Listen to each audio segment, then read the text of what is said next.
ધારીમાં સામૂહિક આરોગ્ય કેન્દ્ર ખાતે આયુષ્માન ભવ અંતર્ગત એક હેલ્થ કેમ્પનું આયોજન હાથ ધરવામાં આવ્યું હતું। આ હેલ્થ કેમ્પમાં 135 કરતાં પણ વધારે દર્દીઓએ લાભ લીધો હતો। ત્યારે દર્દીઓના ચેકઅપ અંતર્ગત વિવિધ બીમારીઓનું નિદાન કરવામાં આવ્યું હતું। આ કેમ્પમાં તજજ્ઞ ડોક્ટરો દ્વારા વિવિધ રોગો વિશે માહિતી પણ આપવામાં આવી હતી અને આ કેમ્પને ખૂબ જ સફળતાપૂર્વક પૂર્ણ કરવામાં આવ્યો હતો।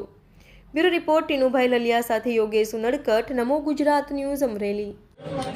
આજ રોજ તારીખ 6/2/2025 ના રોજ સામૂહિક આરોગ્ય કેન્દ્ર ધારી ખાતે આયુષ્માન ભવ મિશન અંતર્ગત હેલ્થ ચેકઅપ કેમ્પ યોજવામાં આવ્યો હતો, જેમાં અંદાજે 135 જેટલા લાભાર્થીઓએ દર્દીઓએ લાભ લીધેલો છે અને અમરેલી શાંતાબા મેડિકલ કોલેજ માંથી વિવિધ વિભાગના તજજ્ઞો ડૉક્ટરો આવેલા છે। ફિઝિશિયન વિભાગ, સર્જિકલ વિભાગ, બાળકોના ડૉક્ટર છે, ગાયનેકોલોજીસ્ટ છે, સાયકિયાટ્રિસ્ટ છે, દાંતના ડૉક્ટર છે, સર્જન છે, સાયકિયાટ્રિક ડૉક્ટર છે। એ રીતે અત્યારે હજુ કેમ્પ ચાલુ છે।